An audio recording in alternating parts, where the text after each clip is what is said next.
Halloween. Bonjour à tous, je suis Amandine, votre coach de matrice. Je vous retrouve aujourd'hui afin de faire cette petite vidéo pour vous parler de quelque chose d'assez étrange. J'avais vraiment envie de partager ça avec vous.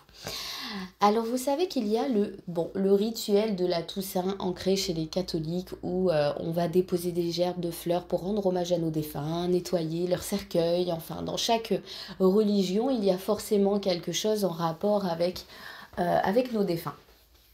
Mais on va pas parler de ça aujourd'hui parce que la matrice d'énergie n'est pas religieuse, pas du tout. Moi, je voulais vraiment parler de cette autre tradition, rituel, vous pouvez l'appeler comme vous voulez.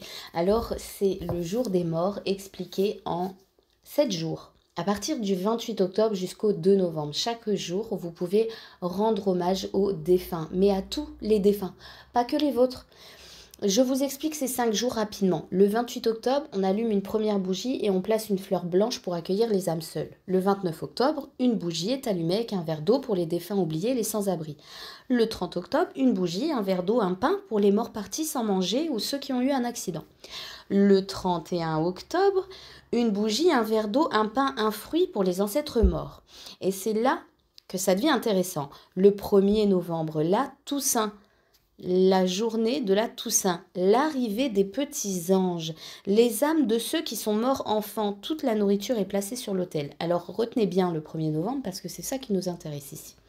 Le 2 novembre, jour des fidèles défunts, les âmes adultes morts arrivent, ils ramassent et mangent les offrandes placées sur l'autel. Enfin, le dernier jour, le 3 novembre, la dernière bougie blanche est allumée et les âmes de nos défunts font leurs adieux et nous leur demandons de revenir l'année prochaine. Et ben je trouve ça super sympa parce que là on rend vraiment hommage à tout le monde.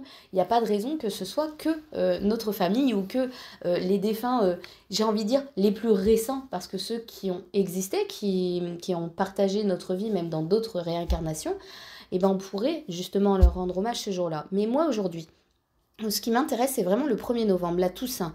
Arrivée des petits anges le 1er novembre. Les âmes de ceux qui sont morts enfants, toute la nourriture est placée sur l'autel. Et là, je vais vous raconter quelque chose d'étrange, car j'ai une consultante qui est née, attention, elle est née le 31 octobre. Et oui, tout à fait. Et en fait, ce qui est incroyable dans cette histoire, c'est que son incarnation de vie passée, c'est une enfant sans vie.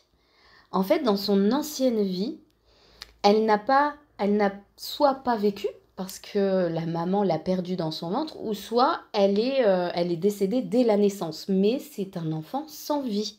Et ce qui est dingue, c'est qu'elle soit née le 1er octobre et que le 1er novembre, c'est l'arrivée des petits anges, les âmes de ceux qui sont morts enfants. Toute la nourriture est placée sur l'autel. C'est vraiment incroyable. J'avais trop envie de partager ça avec vous, c'est fou. Alors si vous voulez que j'entre dans cette queue karmique, que je vous explique un peu plus ce qu'est l'univers donc de ce 3-22-19 en négatif. Donc c'est l'enfant sans vie. Soit c'est un IVG, soit c'est un enfant décédé. Donc si vous voulez que j'entre vraiment dans les détails, n'hésitez pas à le mettre en commentaire. Et voilà pour aujourd'hui, c'était ma petite histoire étrange d'Halloween. Il fallait marquer le coup quand même. N'hésitez pas à mettre un cœur, un pouce, à partager et à parler de la consultation de matrice d'énergie qui est juste exceptionnelle, qui est juste dingue. Eh bien écoutez, pour ma part, je vous souhaite une excellente journée. Je vous dis à très bientôt. Ciao, ciao!